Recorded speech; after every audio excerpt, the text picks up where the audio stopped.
Hello everyone, it is Christine here and we are kicking off Roxy's Journal of Stitchery for the second half of the year. We've got our project, which is field notes, a stitched version of field notes, and we can approach it whatever way we like. And so I've got ideas whirring around my head. The first prompt that we've been given is to create our title page. So I thought I would talk a bit about what I'm thinking about for my ideas. Now, as you know with me, I evolve and I roll with my projects and see where my projects want to take me. But this is just what's in my head at the moment. Filming this on Thursday evening. So the prompt would have come out quite late last night or in the early hours. But yeah, I'm eager to just sort of, make a start on it. And I thought I would share some things which might help those of you that are just starting to think through how you might like to approach it. So I've got two ideas for two little different field notes projects. The first of them, which will I start with? I think I'll start with my bigger one. So the first thing I wanted to decide was what size I wanted to go with. I was toying with either this size, which is, compared to a piece of paper, so this is an A4 piece of paper, it's a little bit smaller than A4. Or I was toying with this sort of size, and it is half of an A4. And if you don't work in, because I think in America, I'm not sure in the UK whether you work with A4s, this is about 21 centimetres by about 15.5 centimetres. And this one is about 28 and a bit centimetres by 21 centimetres.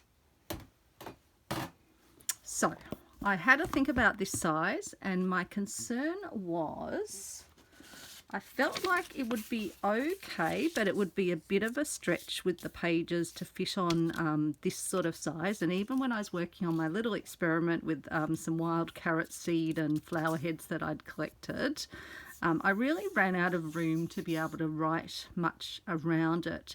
And I'm also thinking that on my pages I want to have kind of collected specimens, some writing, but also a bit of a border created around it, a bit like this very, very basic mock-up. That was just me playing with the other idea. So I decided that this might actually be too small for me. Because it would mean I would have to stick with this size, but I thought there might be times I actually want to use this half an A4 size, and so therefore that would take up the entire page and not give me any sort of collaging opportunities around it.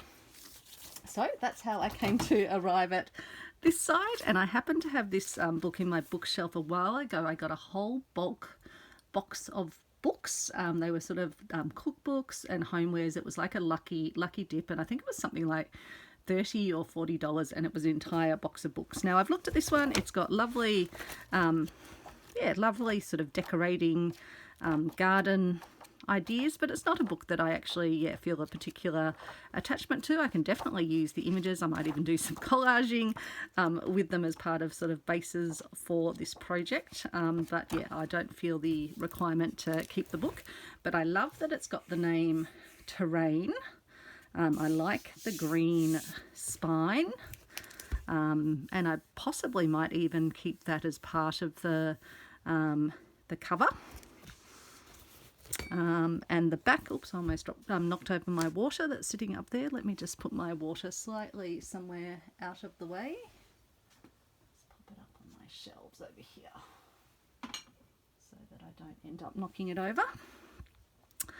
And I can definitely make use of the cover, and I think it will be relatively easy to remove out the the pages because it's got one of these sort of city out spines, so I'll be able to actually, I think, very carefully cut it down on the inside and keep basically, yeah, detach it from there and detach it from the back. And in fact, there's already a page, because I think I might have already borrowed a page out in a little journal that I made a friend. So that's going to be my size. And this was me just having a play with a piece of a magazine, an old magazine cover, because I'm actually going through old magazines at the moment and working out if I want to keep them. And it was just me having a bit of a play with the approximate size that the pages will be. I'll probably make them a tiny bit smaller. And in fact, what I'm planning to do, and I've ordered some comic book card, and the comic book card I have ordered, it will be just a little bit smaller than this size that I've got here. And so I think it will actually be the perfect size to fit within the book. Now I know Rachel and Sarah are planning to do accordion books, or accordion coming out of a box. I'm planning to do something a little bit different. I'm planning to have the hard covers, but I want to make my pages, sorry, I'm just going to move this away. I want to make my pages so they will actually stand up, and they will concertina along a bookshelf, so I can actually have them on display, because I feel like we put so much work into these pieces that it's a shame not to have them out and enjoy them. And I have the perfect bookshelf, which will be moving back from the house that I'm cleaning out at the moment to here, and so I'll be able to, yeah, definitely have these on display on the bookshelves. And so I'm planning to use the comic book card to bolster and give it the sort of strength to be able to stand up like that. And I think just the very process of having that in that concertina shape will mean that it will actually stand up. So here's another little mock-up, again using magazine. I haven't attached fabric to this, but essentially having it like that. Now the advantage of using the comic book is I'm going to be able to work on single individual sheets of fabric. I'm thinking I'll probably cut them a bit bigger than this one that I just was using, a random piece of calico that I had. I'll have the fabric big enough that I can fold it over the corners and over the edges, and then it means on the back I can then put another piece and just fold those edges in, and then potentially stitch around to enclose the comic book. So that's the idea, and then I'll do that even on these edges, and then I'll probably work out just a way to make the little foldy bit between the pieces when I want to put them all together when they're all stitched, using probably just a piece of fabric as a little join. And again, I can play with that and mock it up. So I think this will give me essentially spots on the front and spots on the back to be able to do designs, but I'll be able to stitch each of the calico sort of base pieces just as this size, rather than struggling with having all my fabric joined together from the get-go, because I know when I was working on my down the garden path piece, it got quite cumbersome when it was so big and so long. Let me just show you that. I'm just going to wander on over here, see if I can pick it up without knocking things down. So those of you who've been watching me for a while have probably seen this, but it's quite a large scale piece. And as you can imagine, by the time it's all together, it was, yeah, quite hard to handle. Now, obviously this book isn't going to be as big as this, and I am kind of laughing because I was thinking, oh, maybe this will be my chance to do a smaller scale something. Well, it's smaller than this, but I still think it's going to be pretty large. How funny is that? The back of this, the base of this is the same as this, which was what I used for my Stitchery swap squares. So that's the idea, concertina book, and so I would have, in terms of how it would display, they would be attached into the book, and then they would concertina out from the book and down the shelf.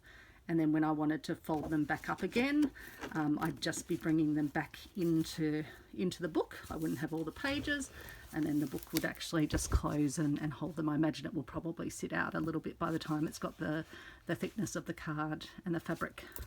But the reason I attached these ones on, and in fact I actually just used sticky tape because I didn't feel like playing with pins when I was quickly pulling this together, was just to make sure that it would still be sturdy. I think the comic books will be even thicker than this magazine, so I think it will work even better. And if I needed to do a little stabilizer, like a little bit that sits at the back and folds out, I could definitely do that. So that is idea number one.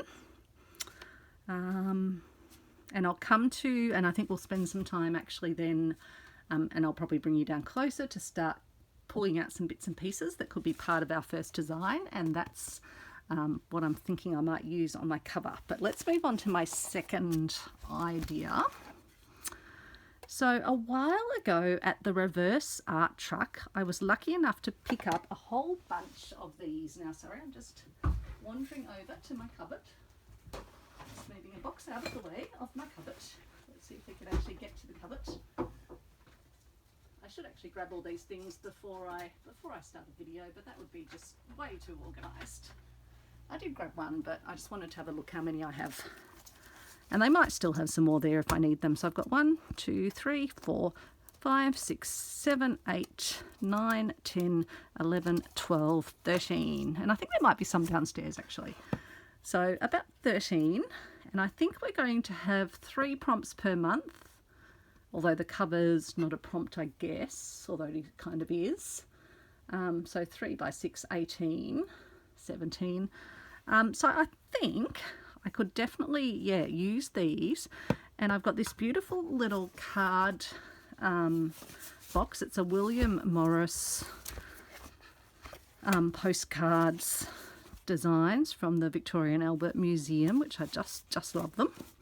And they're lovely when I'm sending little Stitchery gifts or little happy mails to friends. I often like to use these ones. William Morris 100 postcards, and they came in this lovely box that even once I've used all my postcards, I was thinking, oh, wouldn't that be good for something?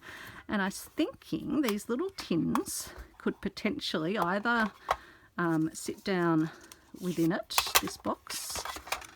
See, they even come with these lovely little things. They might even come in handy. I won't throw those out just yet. Well, I never throw them out. I'd use that as little index cards or something.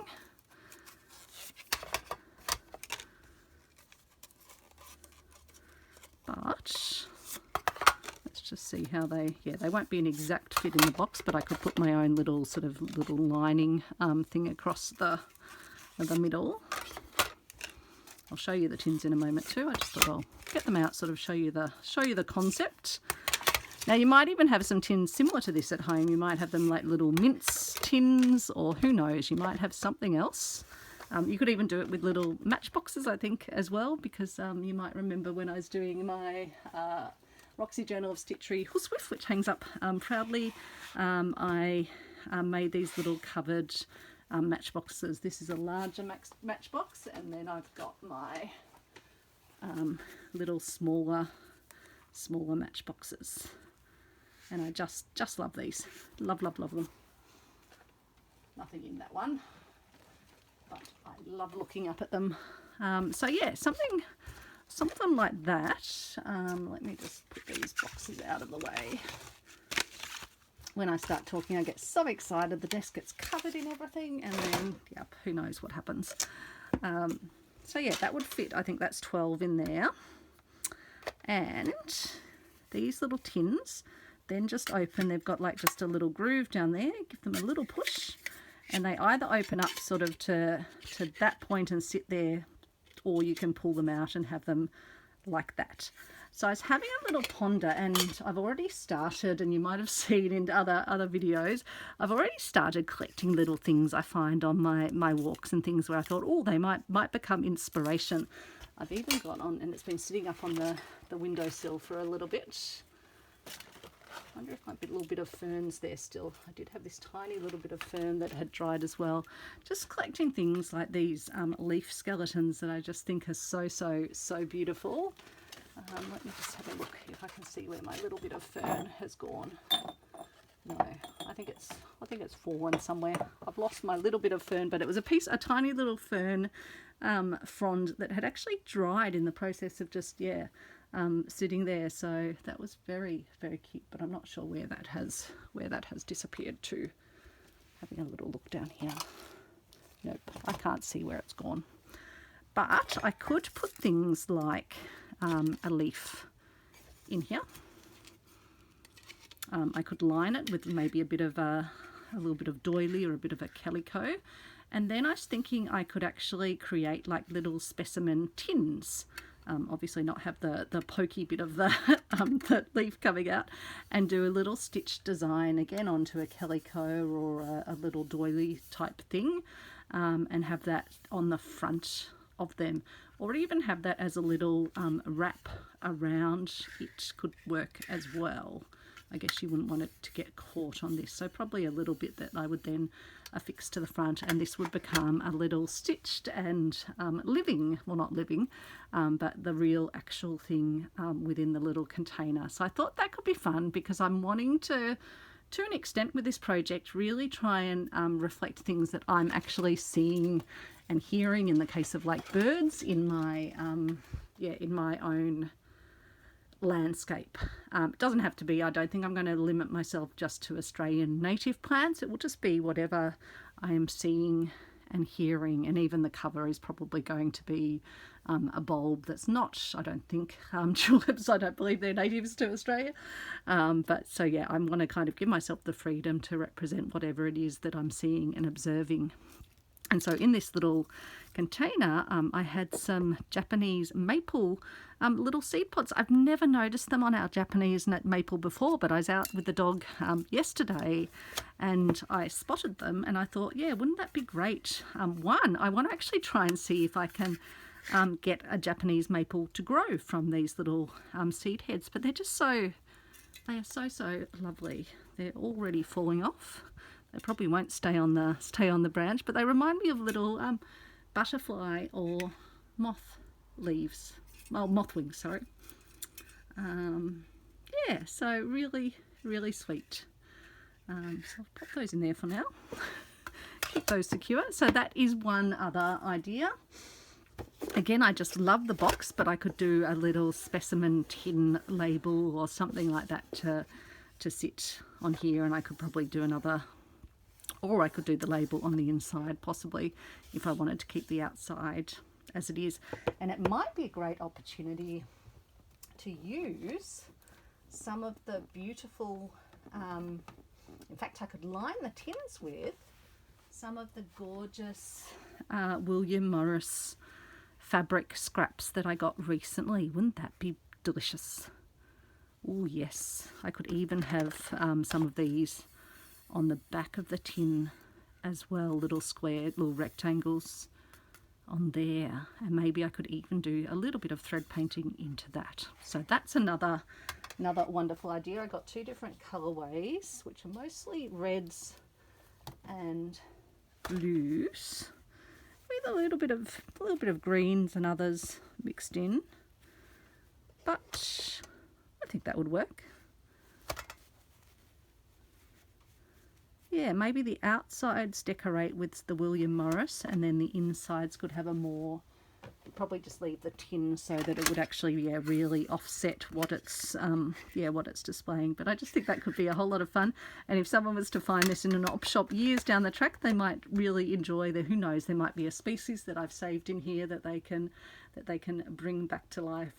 In the area where I work, there are actually people that essentially look after a whole sort of library of seeds of rare and endangered plants. So yeah, it's a very, very cool idea. So that's that one. The other thing I wanted to show you, let me get my postcards, put them somewhere secure, is I've got these stamps. So a good friend of mine who is very heavily into scrapbooking has kindly given me some stamps that she had in her collection that she thinks would be just perfect for this project, and I think they will be. Like this one is a set of, so they're Tim, I think, yeah, they're all Tim Holtz stamps, and this one's an actual like field notes set of stamps. So I had to actually, because my stamp pads were getting quite old from when, like, probably 20 years ago when I was doing scrapbooky stuff for the first time. So I've got myself some stamp pads, and I researched a little bit, and I've got Versa Craft ones for fabric, paper, wood and more, and some Versa Fine. And so I went for a green, brown, so these are all the Versa Craft, and a black, and then this is a Versa Fine, which again is a black or a onyx. So I thought they would be good colours, because I'm kind of wanting to go neutral for the backgrounds, but then in the specimens, that's where I can bring the colour in.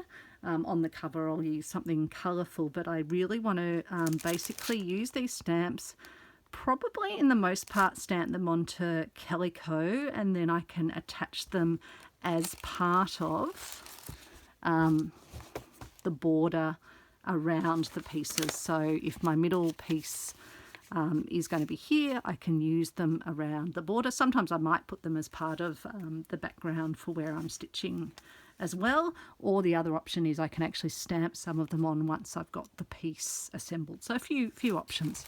So I've got that one, which has all sorts of fabulous things on it. So I'll definitely be stamping those up, and while I'm doing it I might just make some extras, and I might do a little giveaway soon for folks who are watching these videos, where I can send some of these out, just flash in an envelope, which would keep it nice and affordable even to send overseas, and that way if other folks are taking part in this project, then yeah, you'll be able to have some of these lovely stamps too. But aren't they beautiful? And then fungi, because she knows how much I absolutely adore my fungi. Definitely want to do a fungi page. I'm sure the girls will give us a fungi prompt at some point. And then aren't these lovely?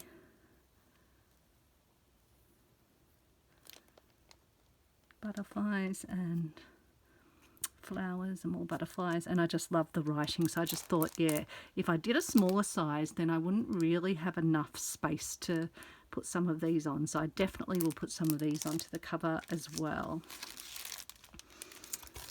And so yeah, as I said, kind of taking this, but I think I'll want to have a bigger size. And what I'm planning to use, haven't yet tried it out, is this inkjet printable fabric. I like that it's a sort of a off-white, so it's not a, if you compare that, you can see that it's a sort of a softer colour, and it's Matilda's own. It's A4, so made for the Australian market. It's printable inkjet, and 100% cotton, and no setting agent required. Apparently you can even wash it. They suggest if you're going to plan it for washing, then you give it a rinse, I think, after, if better colour fastness is required, prepare 2 to 3 litres of water and immerse fabric for 10 minutes before gently rinsing. This process takes off excess ink, lay flat to dry. So it's actually made to hold the design even with water being applied to it. So it's going to be interesting, because I was thinking I might even do some printing onto it and then some painting with my Inktense, but ideally I want to be able to basically do these sorts of flat lays. So with this one I'd actually taken a photo of the things I'd collected on a piece of cardboard, and then I'd written some things around it, and then I just printed it out on paper. But the idea would be at that point that I've done that, I would then be printing it onto the fabric. And apparently this is what quilters use, so it's actually able to be hand stitched through. So stay tuned. It will be my first time printing on fabric. I've been really scared to do the sort of do-it-yourself one, but this is a professionally made one. As you can see, there's no loose threads or anything, so I think it will be safe in the printer. So that's that's a plan, and that was part of my thinking, because that way I can print on a half A4, so I can print 2 different things that I might want to have in my Stitchery field notes, and then I can cut it in half and use half here and then use half on the next section. So okay, we've talked ideas. That's what I'm thinking at the moment. I might bring you down now. So as I say, this was just a very quickly thrown together cover that I'm not planning to stick with this design. I had just used some sticky tape to see that it would actually still stand up with the card as support.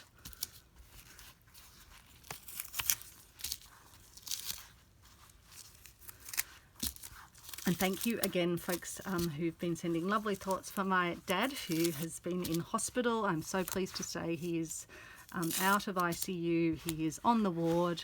Well, not on the ward. He's luckily got a room to himself, which is always nice when you're in hospital. And he is continuing to progress. Still got a ways to go. He is off the oxygen now, and he is off the heavy painkillers.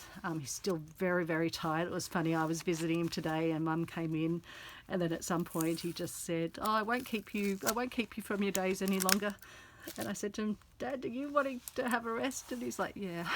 So he was exhausted. Mum stayed a little bit longer because she'd only had 15 minutes with him at that stage. I must have tired him out with, but he was definitely more animated. I was so pleased when I came in and the nurse was there, and she was taking some blood, and he was having a bit of a joke with her about her being a vampire, and then she couldn't get the blood out of one arm, and he said, "Oh yeah, that's Christine's fault." So he was having his sense of humour had come back, and he immediately recognised me, which was good, and he was able to have a conversation. Still confused about a couple of things, but not to the level that he had been confused when he was down in the ICU, which, as many of you have said, that's a common thing that happens when people are in hospital on painkillers and have the sort of after effects of surgery. So I'm not going to stitch anything on. I thought we could just have a little play with a concept for the front page. Hopefully I haven't got you down too low. I might just bring you a tiny bit up. So I've got this fabric, and I got it probably not that long ago from the Sewing Lair online op shop.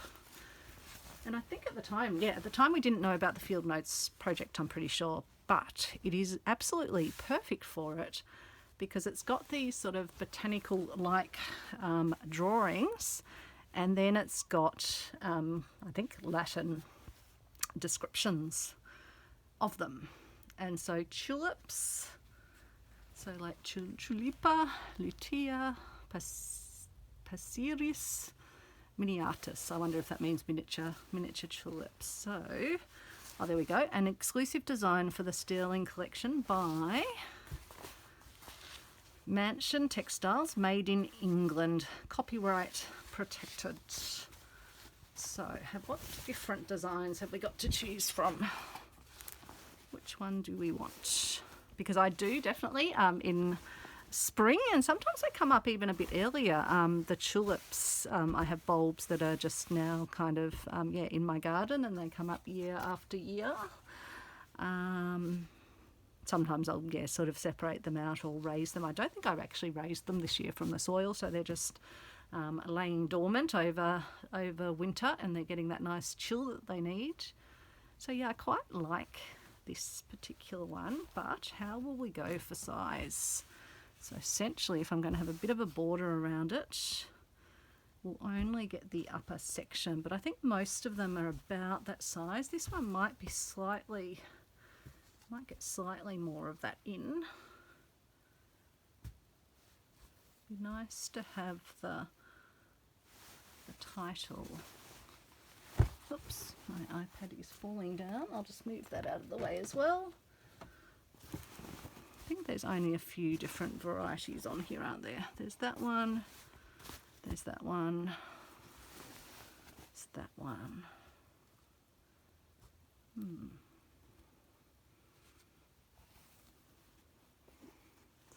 one I'd only get that much of. This one I could sort of chop part of it off and could actually have the, maybe I'll do this one because I'll still have the title down the bottom. And then I can do some collaging around it rather than creating the border before I stick it down. I think so, unless I'm just thinking, I've got so much of this fabric I probably don't have to be stingy and take the one right from the side, and in fact this is cut off on this side. So I won't be stingy. May as well, yeah, use what I want from here.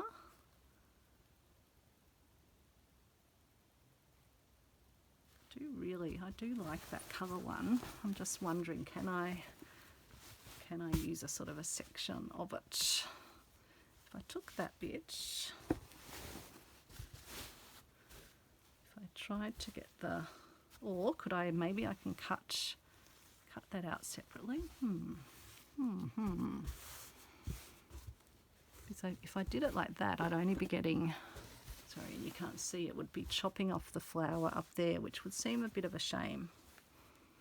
So I think we are going to end up doing this one here, which we can have that down there, and then it will just mean that I'm chopping off the top bit of the bloom.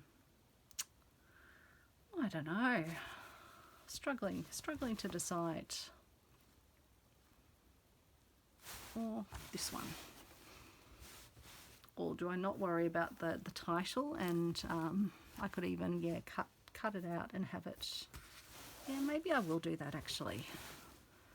I'll stick with the one that I want, which is this one, and in fact it's actually okay probably if I have that. We'll go all the way down, you can't probably quite see, so we'll come down to here, we won't have the bulb.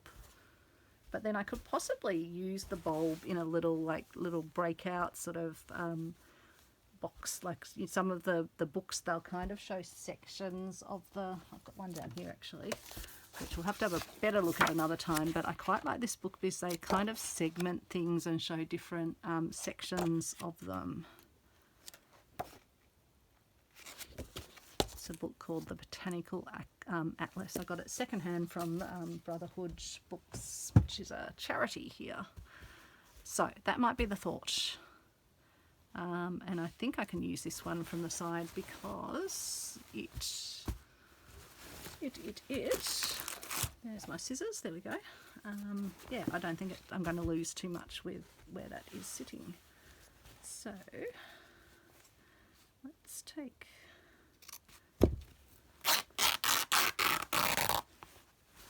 that off, and I guess I'll do it about there.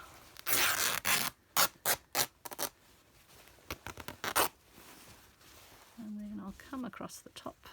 Hopefully you can see we've come probably down a bit too close, but that's okay, we'll make it work. There we go. Let's pop that down in the box next to me.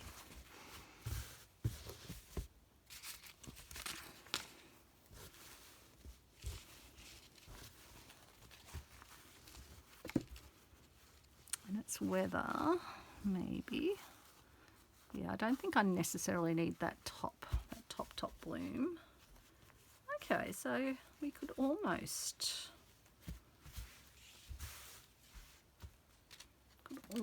have all of that on there, and then we'd still have room at the sides to start to collage some other bits and pieces.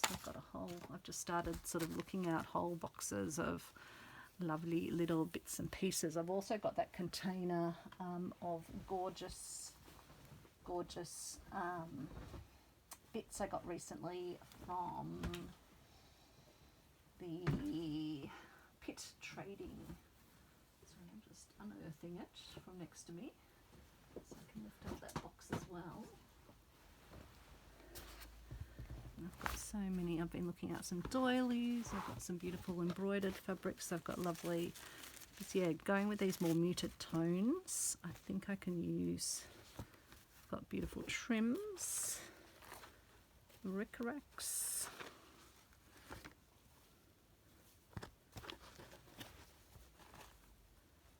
Probably not that.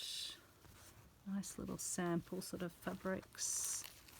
And then I've got things like these little bronzy beads.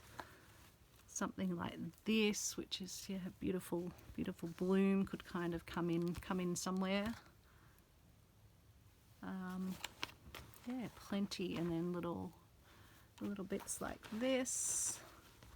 So yeah, no shortage of lovely, yummy bits to play with. Let me just put that over here.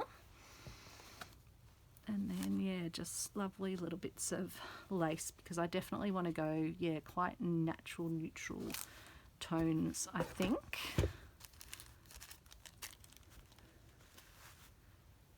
So I won't need the selvage at the side, and I can probably just nip in a tiny bit here. I'll still keep the selvage at the, I'll keep this for something else. Put it over in my box over here.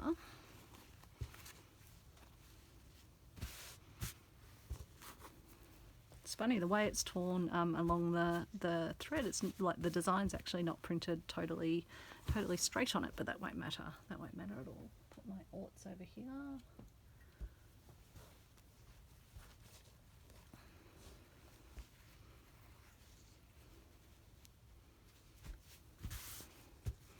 So if I did that, it would end up a bit more. So yeah, I think I'll definitely be taking it down a bit, but it's just whether. Maybe I do have the 3, because I do like 3s for things, so maybe I do have that. And so then I might take it sort of across, let me just pull it up, so I might take it across there, but then I'm wondering if there's a way to at least have the title of it maybe over the top. So yeah, let's have a, where would I want to take it down to? Maybe about there or a bit higher up. Do about there. I've got more fabric if I decide I want to kind of, yeah, do it differently, but let's make a start, because these, it's always good to make a start, otherwise you can stitch and think and stare at your fabric for ages. But sometimes that's why I like to do these videos, because it just gets me going. Because it can be a bit of overwhelm, and that's why I thought I would cover and share this, because some people are probably out there thinking, oh, I'm not sure what I want to do. I'm just going to move you up a smidge so you can hopefully see a bit more of the piece. And so I'm thinking there'll be just beautiful thread painting that I will do into this as part of the cover or title page. I can decide if it's going to sit over the cover of my book or just be one of the pages that sort of folds out.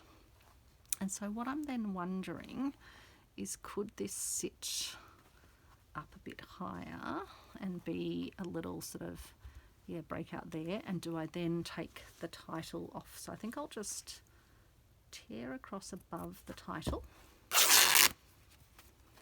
like that. Oh, I've almost taken the tulip, but we've still got tulipa, we've still got the top of the tea, so that's fine. And knowing that it is a bit crooked, let me go across there. So you can just see how, yeah, how crooked the design is, but I guess that was intentional when they made it. And so that could always sit across there, or it could be put down the side somehow. That's possible too. And then I'm wondering if we can do a little, maybe I'll do it about there to start.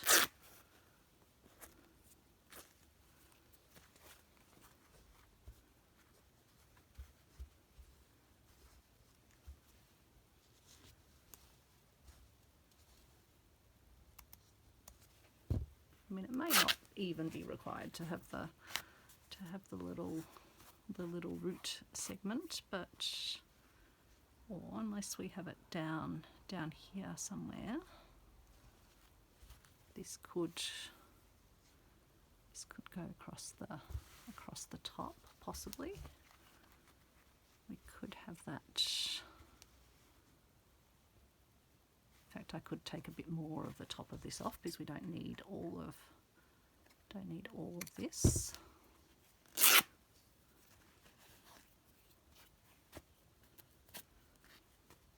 Sometimes not all the threads want to come out at one time.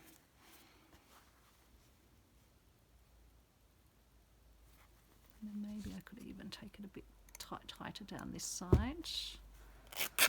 Kind of want to keep these nice radiating ones at least visible on the other side. Something like that.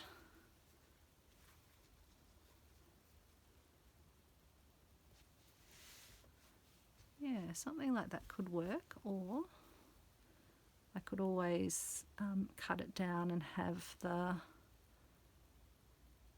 because I think that's 3 words, Tulipa globosa terratina. And so that could sit down. That might work actually.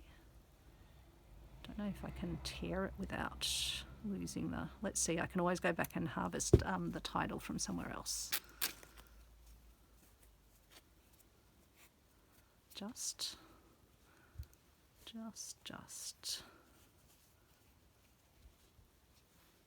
Might be better actually to cut, I think, and then take one thread off to give it the effect of tearing, but have it a bit more manageable.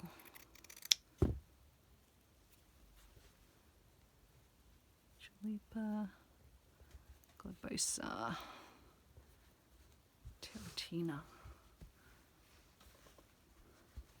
So yeah, I think something like that, and then start to introduce some of the lovely little sort of border elements.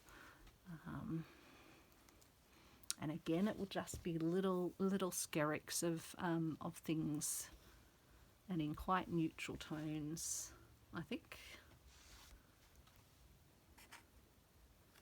I've got these lovely, they're like tiny little doilies. Already eaten into it with for one of my other pieces, so at least now I don't feel bad about cutting into it. It's always hard when you do that first cut in.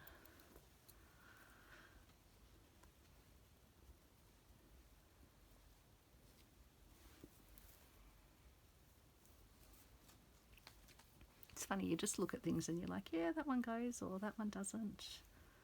But yeah, I'll just start laying some things down so you can get a bit of a feel. Let me just get you a tiny bit higher so you can see the full piece. I'm in my pajamas again, so do excuse that. It's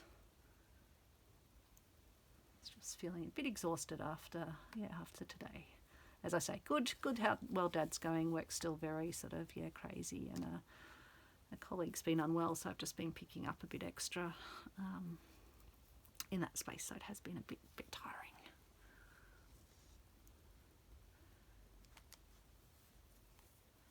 Got other little bits of script, but I don't think I need any more script. I've got things like this beautiful handkerchief that I want to use somewhere in the piece. Look at the gorgeous floral border around it, so I thought that could be lovely to do some work on the centre. It has got some little bits of damage somewhere, so but I would like to keep it whole. Just having a look through. I've got this sweet little butterfly, but I might save that for, and I used one of these on my down the garden path piece that I showed you before. This was a fabric sample just from the reverse art truck, so I think even just using little swatches of that, like almost like a little tape, in specimen books you might, or little field notes, you might have like a piece of tape sticking something down. So even just trimming some small bits of that, and then you can kind of have it almost like a bit of tape. Get another sample from the reverse art truck, but I love that it's textural. I love that it starts to almost resemble a root, or sorry, the bulb or something like that. So that could come into play somewhere. Could even have some of that sort of sitting under, or could take a little section of it and maybe just have it like sitting off the page somewhere. So I'll keep that. I'll just pop it under here for now. I won't yet cut it out. That might need a bit more thought. Just even little pieces like this, just things that just add that little bit of interest. And little heart. Don't think I need the heart. I've got some tiny little bits of embroidery, but again, they can just be lovely just to add to the border. So that's those ones. And then yeah, I would love to, whether it's on this one, but it would be nice to kind of have it on the cover, maybe having something like that down here. Christina, I think you might have given this to me. And again, we can think about having little sort of tabby bits. I don't mind if some bits kind of tag off the edge a bit, but just little skerricks like this could be lovely.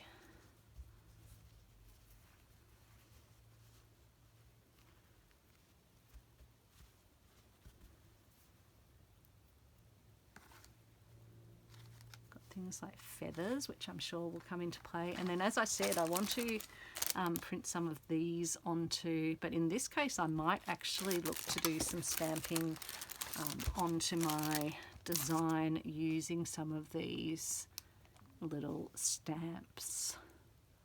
So figure 1, figure 2, I could use some of those around here. So that might be actually what I do before I start to put the piece together. I'll lay this on a flat, hard surface and have a go at putting some little field note stamps on. I've got lots more things over in containers. I mean, I've got so much in my drawers as well, but I've just started to pull out some of the random little bits that were floating around. I was sorting through some other containers. This is a beautiful old piece of lace. So I kind of want to echo in the laces whatever the image or the thing in my journal is. So like flowers with flowers, birds with birds, and also pick out some of the tones. Like something like this could even, a little bit of this trim could go on. I've got pieces off old upholstery fabric. So again, kind of getting that echo with the blooms. I've also got lovely, it probably won't come into this piece, but some of my pieces I might even, because they're going to sit out from a book, although it might have to kind of sit more on the side, so when I do fold it back into the book, it won't kind of stop it closing. But beautiful bits of seawood, driftwood,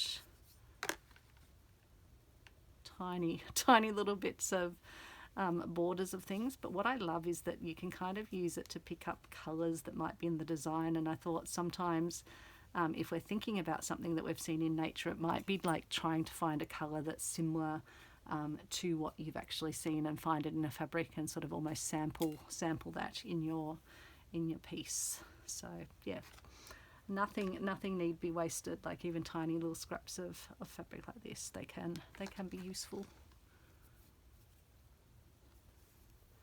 Some more beautiful ornate pieces that could be added. Yeah, the sky's really the limit with this. I also want to sort of add some texture elements to some of them, particularly if I'm looking at something like the bulb, and something that does have a bit of a texture. We might even put some little sort of things in that are reminiscent of it. I mean, in fact, bulbs are they're almost like a quite shiny skin on them, so probably not for this, not for that, but thinking about that for other pieces. And then there might be, while I think most of my border will be neutral, there might be times I bring in a pop of a colour that's with the piece, so that would definitely work for that purpose.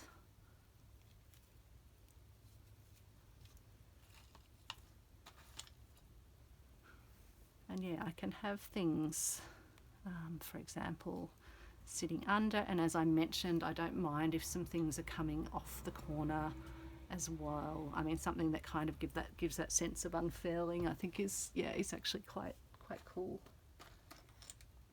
So yeah, just trying to give you an idea of some of the things you might want to assemble. Even things like sort of more natural hempy. Again, that could be great if you wanted to kind of make it look like you've attached something down into your field notes. You could just use a section of that. The great thing is you can kind of fringe it out. It might also come in handy when you're wanting to actually create textures or leaves or bark or something like that. So yeah, lots of natural fibres are good.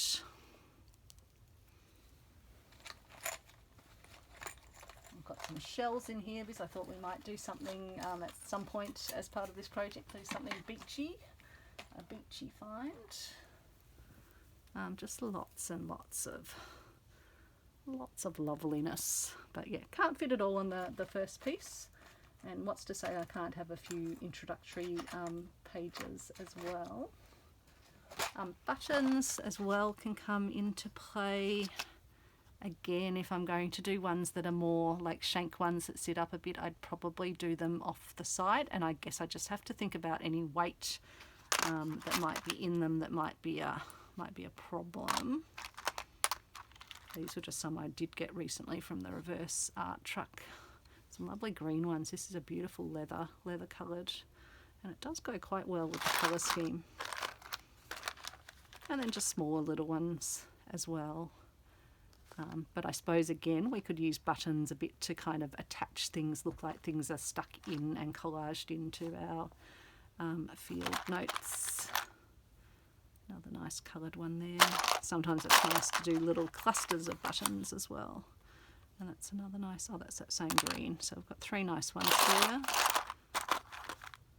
Yeah, that's another one of those leather ones. This one's a beautiful, I thought for a moment it was glass, but no, it's a plastic mould one. But it almost looks like a sea creature.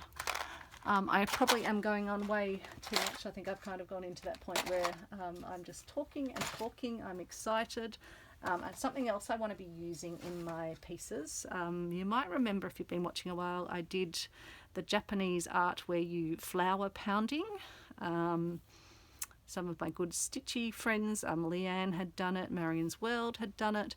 And I did it onto silk, and it was quite a while ago now, so it would have been back, I think, at the end of, was it the end of summer, or was it even longer ago than that? But it has just held its colour amazingly well, and so I'm thinking it'd be lovely, probably not on this cover, but to incorporate some things in. This is one that I've actually, I think I actually accidentally dropped it in my tea and I let it soak up some herbal tea, and so it's got a beautiful coloration to it, because these are almost a little bit bright, but I could always use my Inktense on them. But I'm just astounded how well they have actually, that was a piece of kale, bobbly kale, and just look how vivid it still is. And then just to show you again, not to, like, you can use sort of anything. I've saved this off, I think it was on a packaging of some mandarins maybe, or maybe tomatoes. But again, I just want to be able to sort of introduce some very natural fibres into it. So just little things like this could be really fantastic as well. Even just kind of evoking the sense of the roots. You could even use a bit of it, or we could just have something sort of sitting down and just coming out from it. So yeah, that is my ideas for two different projects. One with little tins and little specimens, and then doing some little stitch pieces for the front of them, and then my accordion, but standing accordion book that can sit on a bookshelf. So I'll have a bit more of a play with this. I'll get my exact, well, not my exact, but a large enough piece of calico measured out. I probably should actually iron the calico. That would be a good practice, wouldn't it? And then yeah, we can come back in the next episode and do some thread painting and just see how it's all starting to come together. But let me know what you think. Let me know if that's given you some inspiration as well, and I'll see you all soon. I hope everyone's well. Sending my love to anyone that's doing it tough, and I'll speak to you soon. Bye.